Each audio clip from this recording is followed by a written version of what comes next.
Welcome back. Our guest remains ALH ATIKU Abubakar, and of course, you've missed out, on some essential parts of what makes him thick. But of course, you still have the next 15 minutes to catch up with what makes him want to be the president of Nigeria. Now, sir, there seems to be a love for Yoruba in your heart, somewhere in your heart here, from your wife to the names of your children. Now, what's this love? Is this love for the Southwest inspired by anything? Or it's just... Well, Joke, let me take you through this. When I was hired by the Federal Civil Service, I came into Lagos. Okay. After my university. And I started life really in Lagos. I learned to drive in Lagos, and I fell in love with Lagos. I thought I would never live anywhere except Lagos. Lagos. Even with the hustle and bustle, or it wasn't... In fact, it was horrible that time. Because, between the island and the mainland, there was only the old Kata Bridge. All those bridges were not there. In fact, I used to trek from Victoria Island up to Ebutemeta. That's quite a distance. Yes, quite a distance. So I started life in Lagos, learned everything in Lagos, had fun, and married from Lagos. So as far as, I'm concerned... As far as you're concerned, you're a Lagosian. Every development you have seen in Lagos today happened before me. The bridges, the roads, everything. So as far as I'm concerned, I see myself as a Lagosian. Now, how would you not love Lagos when everything that, Lagos is all about just, came true before you? Now, you are one of the very few social media savvy politicians that we have as things stand. Of course, a lot of people your age would complain that, the computer is cumbersome, the internet is, too technical to comprehend and all that.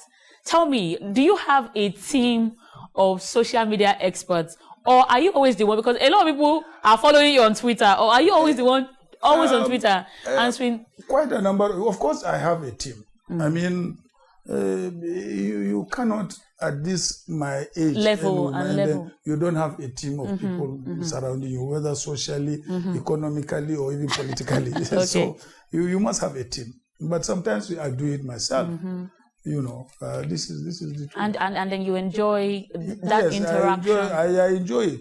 I mean, most of the time, I have, my handset, going through the emails, the Twitter, and the Facebook. So I do that on my own. Now, let me ask, as a northerner, what are your thoughts on the current insurgent attacks in the north, particularly recent attacks in Adamawa State? Well, what are your thoughts?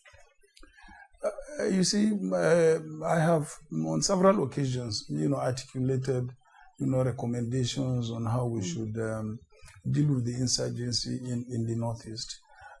First of all, even as a vice president, I recognize that the low level of educational development in the North was a major challenge, and organized for an educational summit and the production of a blueprint so that northern state governors could implement, that blueprint, and which I distributed, handed over individually to each of the northern governors.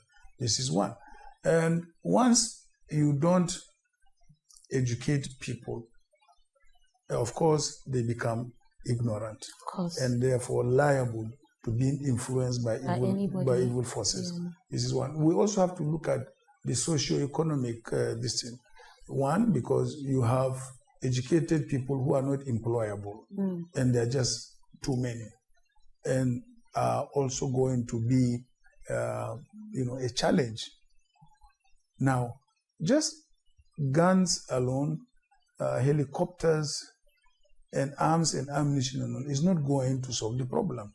You have to attack the root cause. Yes, the root cause of these, underlying problems. But then we need an immediate, solution to some of these things. When we were in government, there was a similar insurgency that started in Yobe State at that time. it did not take us 3 weeks to solve it. To solve it, because we used intelligence, located their base, studied them very well. Before now, we used the military or the armed forces to round up those who could not surrender. Of course, had to face the military, and those who surrendered were, prosecuted in the law courts and sentenced to prison. We were able to quell it. But here is an insurgency that has started nearly 5 years today, and government could not take decisive measures, to bring it under control. So it shouldn't be this hard. It should That's what you're not saying. be that hard. I think we have lacked the political will and leadership to deal with the situation. All right. Now, 2 years from now, you will be 70, which is, and they say 40, 70, those are the milestones. What are some of the legacies that you would want, Nigerians to remember you for, way after you are like 150 and you are gone? Well, first and foremost, I want to be remembered as, those who fought for democracy and who tried as much as possible to also contribute our economic to the upliftment, by creating jobs and particularly for our young people. And of course, also for philanthropy. I enjoy it, and I do it as regularly as possible. Now, lastly, let me ask, what is this one thing that you know about yourself that you think a lot of Nigerians don't know, but you want to tell us? You see, there is this thing that I believe that on a comparative analysis, I'm one of the most honest Nigerians in this country. Because no investigation, no inquiry that has not been conducted in me, so that a very, very small offense, that could indict me, but nobody succeeded in doing that. Honesty. I think Nigerians need to understand that. Now, this honesty of yours, I know I said that last question, but I must add this one. This honesty of yours, would you say that there are some role models that you've seen in front that has inspired, some of the attributes that you now possess? Who are some First of the role models? all, because of my upbringing, this is one. Two, I am a very self-contented person. There is nothing I'm looking for. It's okay. First of all, I'm not interested in real estate. I don't want houses. Okay. As of today, I don't have a house. Of course, I have houses for my wives. Okay. I buy a house and give them. If they see me, I sleep there. I'm not interested. Of course, but I have a passion for creating jobs, for helping people, and for leaving a legacy.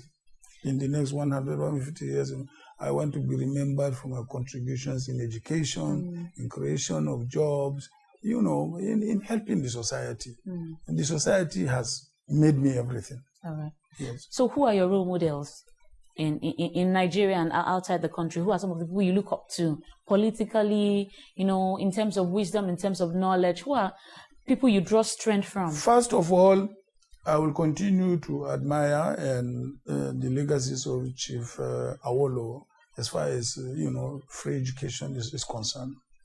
I will also continue to admire the legacies of Sir Ahmadu Bello when it comes to self-sacrifice. I will continue to be inspired, by the legacies of Nnamdi Azikiwe for his nationalism. These are people that really have laid, a foundation. Their lives for the struggle. Yeah. I would like to say a very big thank you to you for coming on the show. We've been speaking with Alhaji ATIKU Abubakar, who believes that honesty is the best policy and has upheld him to the point where he is right now. Thank you so much for watching the show. I'm Jokeli Jadu. See you next time.